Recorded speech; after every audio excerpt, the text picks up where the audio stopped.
Assalamu alaikum, chers frères et sœurs.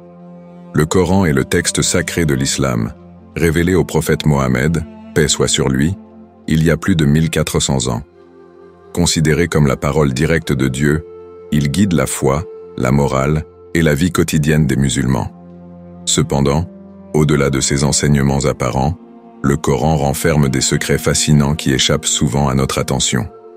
Dans cette vidéo, nous explorerons 7 choses cachées dans le Coran que tu ne savais probablement pas. Ces révélations surprenantes et profondes vont non seulement enrichir ta compréhension, mais aussi renforcer ton lien avec ce texte sacré. Avant de commencer cette vidéo, je vous invite à vous abonner à notre chaîne et d'activer la cloche de notification pour rester informé de nos prochaines publications sur la foi islamique. Merci et bonne vidéo. Prépare-toi à découvrir des aspects méconnus qui pourraient changer ta perception du Coran à jamais. Contexte historique et culturel. Le Coran, texte central de l'islam, a été révélé au prophète Mohammed, paix soit sur lui, par l'ange Gabriel, sur une période de 23 ans, à partir de l'an 610 de notre ère. Ces révélations ont eu lieu principalement dans les villes de la Mecque et de Médine, et elles couvrent divers aspects de la foi et de la pratique musulmane. À la mort du prophète en 632, ces paroles avaient été mémorisées par ses compagnons et consignées par écrit sur divers supports. C'est sous le califat d'Abou Bakr, le premier calife, que les différentes parties du Coran ont été compilées en un seul volume. Cette version a été standardisée sous le troisième calife, Uthman ibn Affan, afin d'unifier les pratiques de lecture et éviter les divergences. Le Coran occupe une place centrale dans la culture musulmane. C'est non seulement un guide spirituel et moral, mais aussi une source de législation, d'éthique et de culture. Les musulmans du monde entier l'utilisent dans leurs prières quotidiennes et il influence profondément leur mode de vie, leur législation et leur art. La récitation du Coran est un acte de dévotion et de méditation, et chaque verset est considéré comme un point de connexion avec Dieu. Les interprétations du Coran varient selon les écoles de pensée et les traditions. Les exégètes ont développé des commentaires, tafsir, pour expliquer et contextualiser les versets. Ces interprétations tiennent compte des contextes historiques, linguistiques et culturels. De plus, des traductions du Coran en plusieurs langues permettent à des non-arabophones de comprendre ces enseignements, bien que chaque traduction puisse refléter les nuances et les interprétations de son traducteur. Cette diversité dans l'interprétation et la traduction enrichit le discours religieux et culturel autour du Coran, tout en soulignant sa complexité et sa profondeur. Première chose cachée, les miracles scientifiques. Le Coran est souvent perçu comme un guide spirituel et moral, mais certains chercheurs et musulmans croient également qu'il contient des références à des phénomènes scientifiques qui n'étaient pas connus à l'époque de sa révélation. Un exemple fréquemment cité est le développement embryonnaire, un sujet traité dans plusieurs versets du Coran. Dans le verset 23, 13, 14, il est dit « Puis nous avons placé la goutte de sperme dans un lieu de repos ferme, et nous avons fait de la goutte un embryon, et du embryon nous avons fait un os, et nous avons revêtu les os de chair. Ensuite, nous l'avons formé en une autre création. Béni soit Allah, le meilleur des créateurs. » Ce passage est souvent interprété comme une description du développement embryonnaire humain, couvrant les stades de la formation de l'embryon et du fœtus. Les scientifiques contemporains ont examiné ces versets en relation avec les découvertes modernes en embryologie. Certains chercheurs affirment que le Coran décrit avec précision plusieurs aspects du développement embryonnaire, notamment la phase où l'embryon se transforme en un os recouvert de chair. Par exemple, le docteur Maurice Bucaille, un médecin français converti à l'islam, a étudié ces versets dans son ouvrage « La Bible, le Coran et la science ». Il a conclu que les descriptions coraniques correspondent étonnamment bien aux connaissances scientifiques modernes sur l'embryologie, suggérant que ces révélations pourraient provenir d'une source divine. De plus, des études telles que celle du docteur Keith L. Moore, un embryologiste renommé, ont souvent été citées pour soutenir cette interprétation. Dans ses recherches et conférences, le docteur Moore a commenté la précision des descriptions coraniques du développement embryonnaire affirmant qu'elles concordent avec les découvertes scientifiques récentes. Il a noté que certains termes utilisés dans le Coran semblent décrire les processus biologiques avec une précision surprenante. Cependant, il est important de noter que ces interprétations ne sont pas universellement acceptées et sont sujettes à débat. Certains critiques soutiennent que les descriptions coraniques sont assez générales et peuvent être interprétées de diverses manières, ce qui permet aux croyants de trouver des correspondances avec les connaissances scientifiques contemporaines. D'autres soutiennent que les descriptions coraniques pourraient être le résultat de connaissances médicales disponibles à l'époque de la révélation ou de principes généraux qui ont été adaptés à la lumière des découvertes modernes. Malgré ces débats, la relation entre les descriptions coraniques et les phénomènes scientifiques continue d'attirer l'attention des chercheurs et des croyants. Pour beaucoup, ces miracles scientifiques sont perçus comme une preuve supplémentaire de la véracité et de la profondeur du Coran, et ils inspirent une réflexion continue sur la manière dont la science et la foi peuvent se rejoindre dans la compréhension des mystères de l'univers. Deuxième chose cachée, les histoires méconnues. Le Coran regorge d'histoires fascinantes qui, bien que moins connues, portent des leçons profondes et intemporelles. Parmi ces récits, certains concernent des prophètes et des peuples disparus, dont les enseignements sont souvent ignorés ou sous-estimés. Ces histoires fournissent des perspectives uniques sur les valeurs morales et spirituelles. 1. L'histoire du prophète Chouaïb. Le prophète Chouaïb, Jéthro dans la tradition biblique, est mentionné dans le Coran comme un prédicateur envoyé à la communauté des Madianites. Son histoire est relatée dans les versets 7,85 à 11,84. Chouaïb a appelé son peuple à abandonner la fraude commerciale et l'injustice, leur reprochant de fausser les balances et les mesures. Son message a été centré sur l'équité économique et la justice sociale. Les Madianites, ignorant des avertissements et persistant dans leurs mauvaises actions, ont été punis par une catastrophe naturelle. Cette histoire illustre des valeurs universelles telles que l'intégrité commerciale et la justice. Elle souligne aussi la récurrence du thème de la résistance aux prophètes et aux messages divins, une constante dans les récits coraniques. Comparée à d'autres traditions, cette histoire résonne avec les récits bibliques où Jéthro est décrit comme un conseiller sage, mais le Coran ajoute une dimension plus marquée sur l'éthique et la justice économique. 2. L'histoire de Luqman. Luqman est un personnage sage mentionné dans le verset 31, 12, 19. Bien qu'il ne soit pas présenté comme un prophète dans le Coran, Luqman est reconnu pour sa sagesse et ses conseils précieux à son fils. Ses enseignements portent sur l'importance de la reconnaissance de Dieu, l'honnêteté, le respect des parents et la modestie. Il met également en garde contre l'orgueil et l'arrogance. L'histoire de Luqman présente des leçons universelles sur la sagesse et la moralité, soulignant que la sagesse ne provient pas seulement de la prophétie, mais aussi de l'expérience et de la réflexion personnelle. Comparé à d'autres traditions religieuses, Luqman est parfois vu comme un sage universel, dont les conseils transcendent les frontières religieuses et culturelles. 3. Le récit des Aad et des Tamoud. Les peuples des Aad et des Tamoud sont mentionnés dans plusieurs parties du Coran, notamment dans les versets 7, 65, 79 et 11, 50, 68. Ces peuples ont été détruits pour leur refus d'écouter les avertissements de leurs prophètes, Hud et Salih, respectivement. Les Aad étaient connus pour leur grande taille et leur puissance, tandis que les Tamoud avaient des compétences architecturales impressionnantes, comme en témoignent leurs habitations taillées dans la roche. Ces histoires mettent en avant les thèmes de la fierté et du refus de l'humilité envers Dieu, et elles soulignent les conséquences de l'incrédulité et de la corruption morale. Elles rappellent aux croyants que les bénédictions matérielles ne doivent pas mener à l'arrogance et au déni de la vérité divine. Comparaison avec d'autres traditions religieuses. Ces récits trouvent des parallèles dans les traditions bibliques et judaïques. Par exemple, l'histoire des peuples déchus et des prophètes envoyés pour avertir ces peuples rappelle les récits des prophètes dans la Bible hébraïque, tels que Jérémie et Ézéchiel, qui appelaient leurs contemporains à la repentance.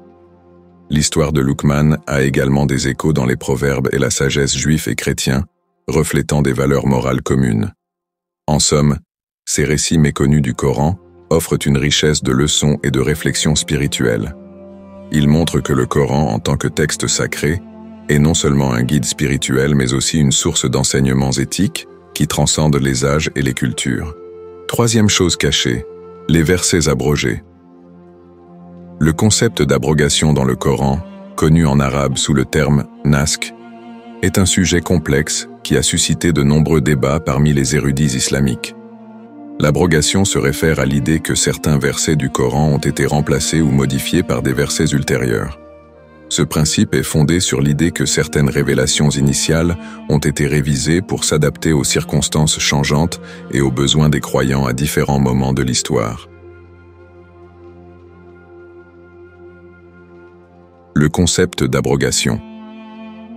L'abrogation est fondée sur plusieurs versets du Coran, dont le plus cité est le verset 2, 106. Nous n'abrogeons un verset ou nous l'oublions que pour en apporter un meilleur ou un semblable. Ne sais-tu pas que Dieu est omnipotent? Ce verset indique que Dieu, dans sa sagesse infinie, peut révéler de nouveaux enseignements qui remplacent ou modifient des instructions précédentes. Les versets abrogés sont souvent interprétés comme étant adaptés au contexte spécifique dans lequel ils ont été révélés, tandis que les versets abrogeant les précédents sont vus comme des instructions plus appropriées pour les temps ultérieurs. Exemple de versets abrogés. 1. Le verset sur l'alcool. Un exemple souvent cité est le processus d'abrogation des versets concernant l'alcool. Au début de la révélation, le Coran donne des conseils progressifs concernant l'alcool, avec des recommandations initiales pour éviter la prière en état d'ivresse. 4.43. Plus tard, le verset 5.90 établit une interdiction plus stricte, affirmant « Ô vous qui avez cru, le vin, le jeu de hasard, les pierres dressées, les statues et les flèches divinatoires ne sont qu'une impureté, œuvre du diable. Écartez-vous-en, afin que vous réussissiez. » Ce verset remplace les instructions antérieures et impose une interdiction claire et absolue de la consommation d'alcool. 2. Le verset de la guerre. Un autre exemple est le verset de la guerre. Au début de la révélation, les musulmans étaient autorisés à se défendre contre l'agression, 22-39, mais étaient limités dans leur capacité à prendre des mesures offensives. Plus tard, le verset 9-5, souvent appelé le verset de l'épée, est révélé. Lorsque les mois sacrés seront écoulés, tuez les associateurs où que vous les trouviez. Ce verset a été interprété comme abrogeant les instructions précédentes et autorisant des actions militaires plus larges contre ceux qui s'opposaient à l'islam. Implications théologiques et juridiques. L'abrogation a des implications profondes sur la théologie et la jurisprudence islamique. Théologiquement, elle démontre la flexibilité et la sagesse de la révélation divine, s'adaptant aux besoins évolutifs de la communauté musulmane. Les versets abrogés illustrent comment les lois religieuses peuvent évoluer pour refléter des circonstances nouvelles ou des situations spécifiques. Juridiquement, l'abrogation a conduit à des débats sur l'application des lois coraniques. Les juristes islamiques utilisent le principe de l'abrogation pour déterminer quels versets doivent être appliqués dans les contextes modernes. Par exemple, dans la jurisprudence, les versets abrogeant les règles précédentes sont souvent considérés comme ayant une autorité supérieure. Cela a conduit à une évolution des pratiques et des lois au fil du temps, en réponse aux conditions sociales et politiques changeantes. Il est important de noter que le concept d'abrogation est soumis à diverses interprétations et que tous les érudits ne s'accordent pas sur la portée et la nature des versets abrogés. Certains savants affirment que l'abrogation est un principe limité, s'appliquant principalement aux questions juridiques et non aux aspects spirituels ou éthiques du Coran. D'autres soutiennent que l'abrogation est un mécanisme essentiel pour comprendre la progression des lois islamiques. En résumé, l'abrogation dans le Coran est un aspect complexe qui illustre la flexibilité et l'adaptabilité des enseignements islamiques. Elle reflète la capacité de la révélation divine à répondre aux besoins évolutifs de la communauté musulmane, tout en maintenant une continuité avec les principes fondamentaux de l'islam. Quatrième chose cachée, la structure littéraire. Le Coran est non seulement un texte sacré, mais aussi une œuvre littéraire d'une beauté exceptionnelle. Sa structure littéraire complexe joue un rôle crucial dans la transmission et l'impact de ses messages spirituels et moraux. Les éléments de rime, de rythme et de style dans le Coran ne sont pas seulement esthétiques. Ils renforcent également la profondeur et l'efficacité du message divin. La beauté littéraire du Coran. Le Coran est caractérisé par une utilisation raffinée des rimes et des rythmes. L'une des caractéristiques les plus marquantes est l'assonance et la consonance qui traversent les versets. Ces éléments contribuent à une qualité musicale et mémorisable qui aide les croyants à réciter et à retenir les paroles sacrées. Par exemple, les versets coraniques présentent souvent des rimes internes, où les sons se répètent à des intervalles réguliers, ce qui crée une harmonie et une fluidité dans la récitation. Le style du Coran est également riche et varié, incorporant des figures de style telles que les métaphores, les allégories et les comparaisons. Cette diversité stylistique enrichit le texte et permet de transmettre des messages complexes de manière accessible et percutante. Rime, rythme et style. Les versets coraniques sont souvent structurés avec des motifs rythmés qui facilitent la récitation. Par exemple, les sourates courtes sont souvent composées de versets aux rimes fréquentes, ce qui renforce leur impact lorsqu'elles sont récitées lors des prières. Cette qualité rythmique est un aspect central de la tajwid, l'art de la récitation coranique. Le Coran utilise aussi des bonnes structures parallèles, où des phrases similaires sont répétées pour souligner des concepts clés. Cette technique permet non seulement de créer une harmonie sonore, mais aussi d'accentuer des idées importantes. Par exemple, le verset 3-14. Les désirs des hommes sont les femmes, les fils, les trésors amassés, les chevaux de choix, le bétail et les terres labourées, utilisent une structure parallèle pour énumérer les tentations terrestres, ce qui renforce l'importance de se concentrer sur la foi et la vertu. Exemple de verset poétique. 1. Le verset du trône, Ayat al-Kursi, 2255.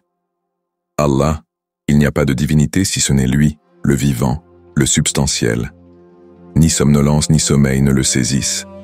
À lui appartient tout ce qui est dans les cieux et sur la terre. Ce verset est particulièrement poétique par sa répétition et ses parallèles, décrivant la grandeur et la majesté de Dieu avec une profondeur rythmique et harmonieuse. Il est souvent récité pour ses qualités spirituelles et protectrices. 2. Les versets sur la création, 95, 1, 2. Je jure par le figuier et l'olivier, par le mont Sinaï, par cette ville sécurisée, que nous avons certes créé l'homme dans la meilleure des formes. Ces versets utilisent des images évocatrices, aidées à comparaison, pour exprimer la création divine et la valeur de l'humanité. Les références aux éléments naturels et aux lieux sacrés ajoutent une dimension de beauté et de solennité au message divin. 3. Le verset de la lumière, 24, 35. Allah est la lumière des cieux et de la terre. Sa lumière est semblable à une niche où se trouve une lampe. La lampe est dans un cristal, le cristal est comme une étoile brillante. Ce verset est un exemple de description métaphorique et de comparaison poétique, illustrant la lumière divine avec une richesse visuelle et symbolique. La structure du verset accentue la splendeur et la pureté de la lumière divine. Impact de la structure littéraire. La structure littéraire du Coran n'est pas seulement esthétique, elle joue un rôle fondamental dans la transmission et l'absorption du message divin. La musicalité et le rythme facilitent la mémorisation, tandis que les figures de style enrichissent la compréhension des concepts spirituels. Les versets poétiques captivent l'auditeur et le lecteur, rendant les enseignements coraniques plus accessibles et mémorables.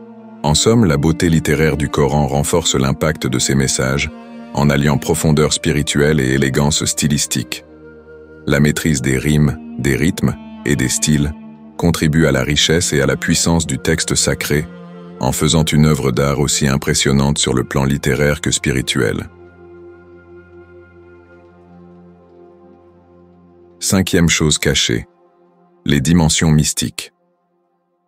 Le Coran, en tant que texte sacré, possède non seulement une dimension juridique et morale, mais aussi une profondeur mystique qui a influencé la tradition soufie de manière significative. Le soufisme, ou mysticisme islamique, explore les aspects internes et spirituels du Coran, cherchant à comprendre la relation intime entre l'homme et Dieu, au-delà des interprétations littérales.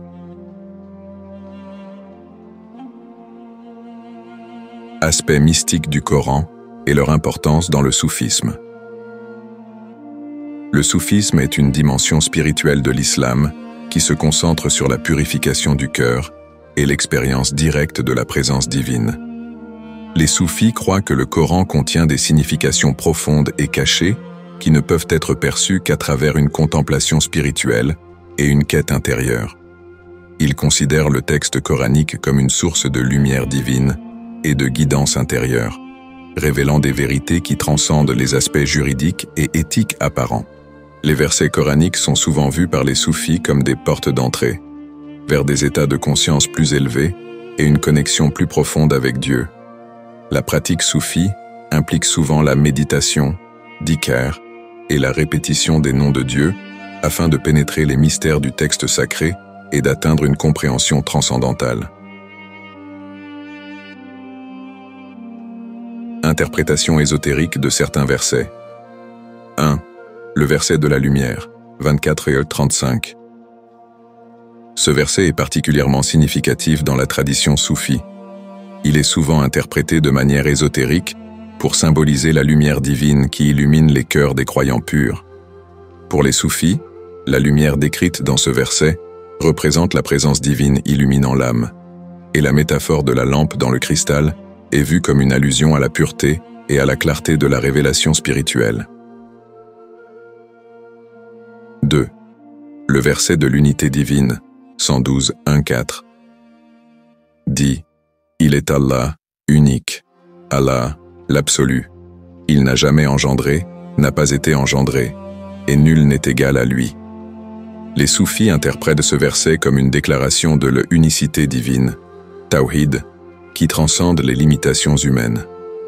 Ils voient dans ces mots une invitation à transcender les concepts dualistes et à atteindre une réalisation de l'unité spirituelle avec Dieu. Cette compréhension mystique de l'unicité divine est centrale dans les enseignements soufis, qui prônent la dissolution de l'ego et l'unification avec le divin. 3. Le verset de la rencontre divine, 2186.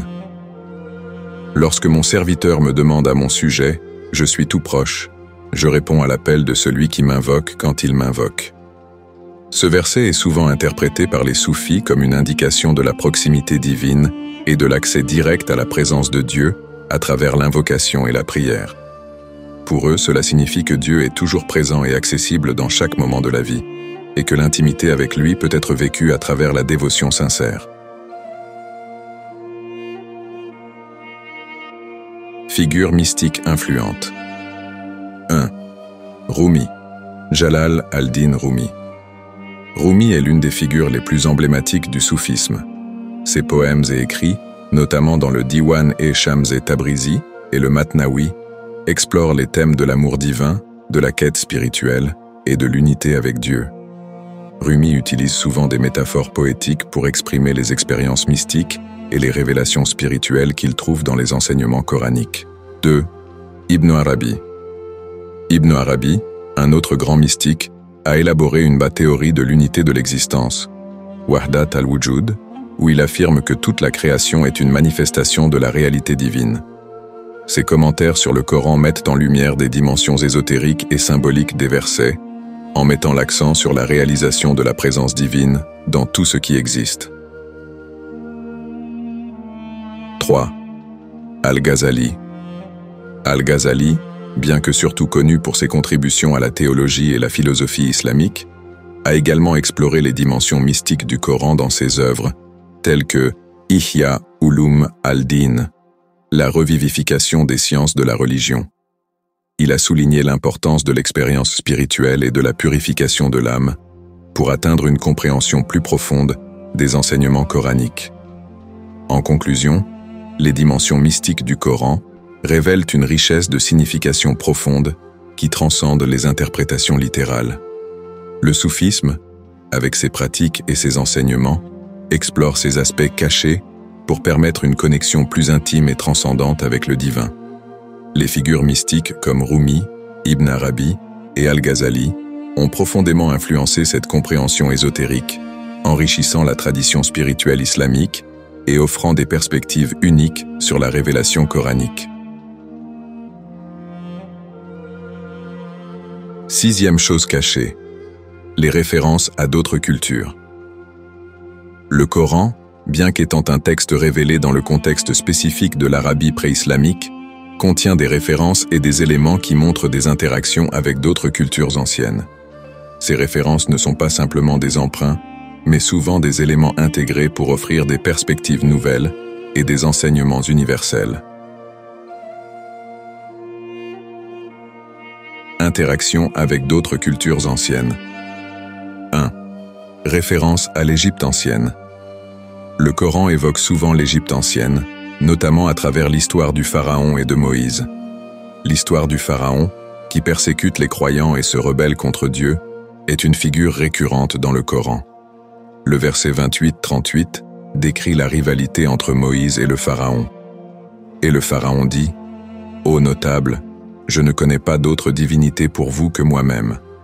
Ô Aman, fais-moi construire un bûcher pour me permettre de parvenir au moyen de parvenir aux cieux. » Cette référence à l'Égypte et au Pharaon sert non seulement à narrer une histoire, mais aussi à mettre en garde contre l'arrogance et l'oppression.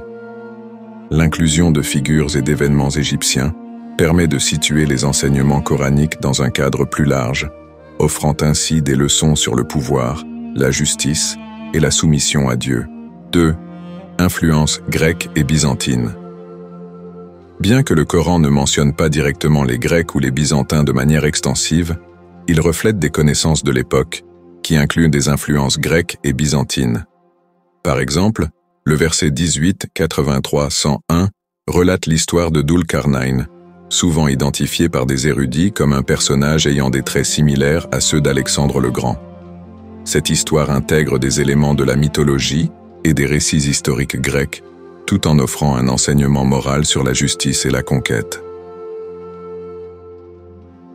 3. Référence à la Mésopotamie. Le Coran contient également des allusions à des récits mésopotamiens, comme l'histoire de Noé, Nu et du déluge. Ces récits sont communs dans la littérature mésopotamienne, mais le Coran leur donne une dimension théologique et spirituelle. Par exemple, le verset 11-44 dit : « Et il fut dit : Ô terre, engloutis ton eau, et ô ciel, cesse de pleuvoir. L'eau se retira et l'ordre fut donné, et l'arche se posa sur le mont Al-Judi. » Cette narration permet de réconcilier les récits de différentes traditions, tout en affirmant l'unicité de la révélation divine. Enrichissement de la compréhension du texte.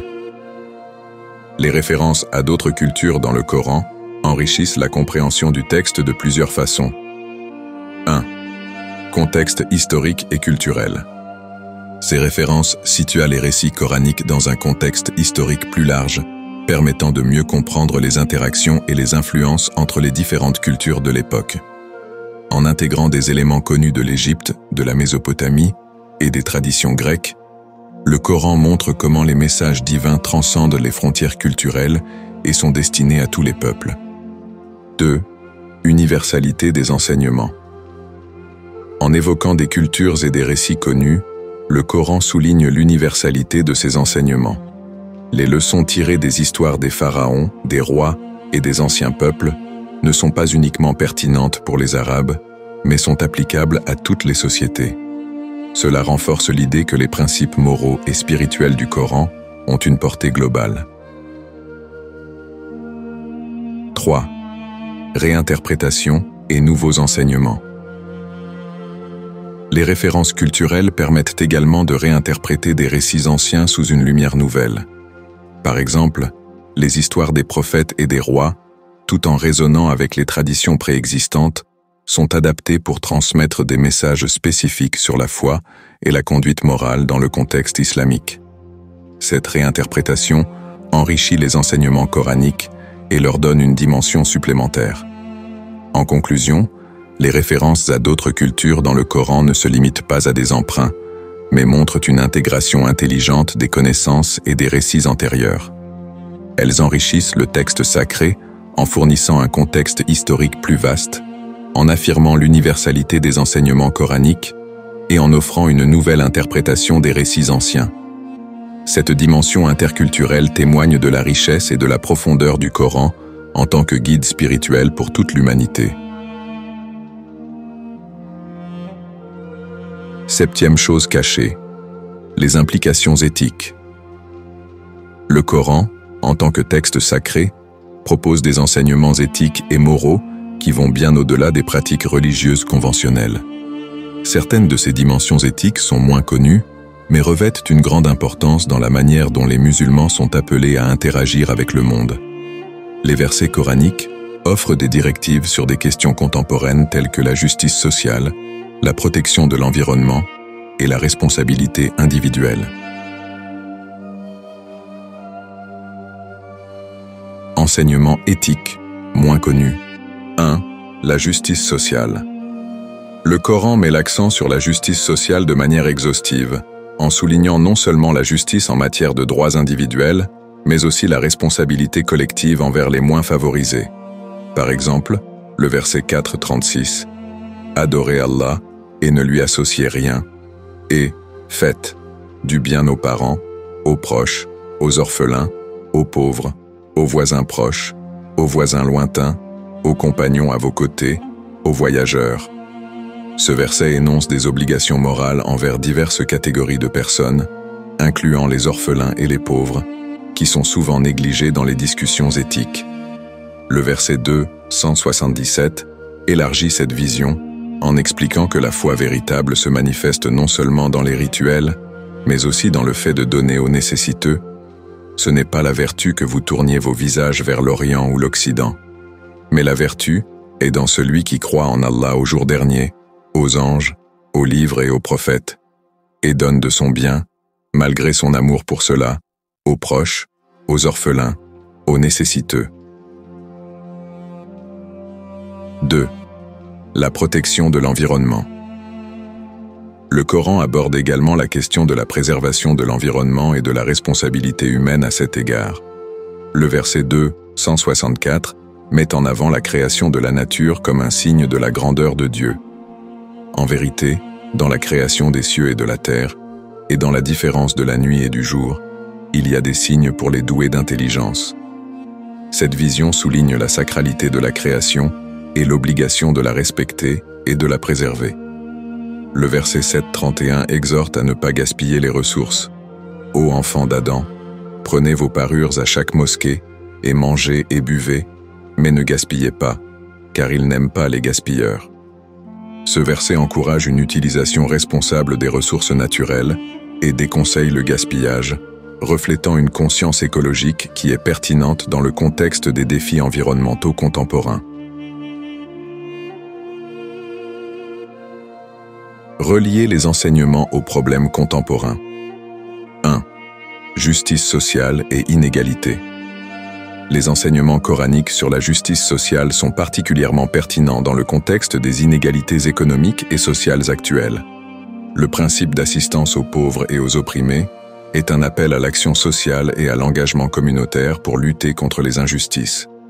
Les organisations de bienfaisance et les mouvements sociaux peuvent s'inspirer de ces principes pour promouvoir des politiques de redistribution équitable et pour soutenir des programmes de développement durable. 2. Protection de l'environnement et changement climatique. Les exhortations coraniques à la préservation de l'environnement sont directement liées aux préoccupations contemporaines concernant le changement climatique et la dégradation écologique. Les principes de non-gaspillage et de respect de la création fournissent un cadre éthique pour adopter des pratiques durables, telles que la réduction des déchets, la conservation de l'eau et la promotion des énergies renouvelables. Les enseignements coraniques peuvent inspirer des initiatives visant à protéger l'environnement et à encourager une gestion plus responsable des ressources naturelles. 3. Responsabilité personnelle et collective.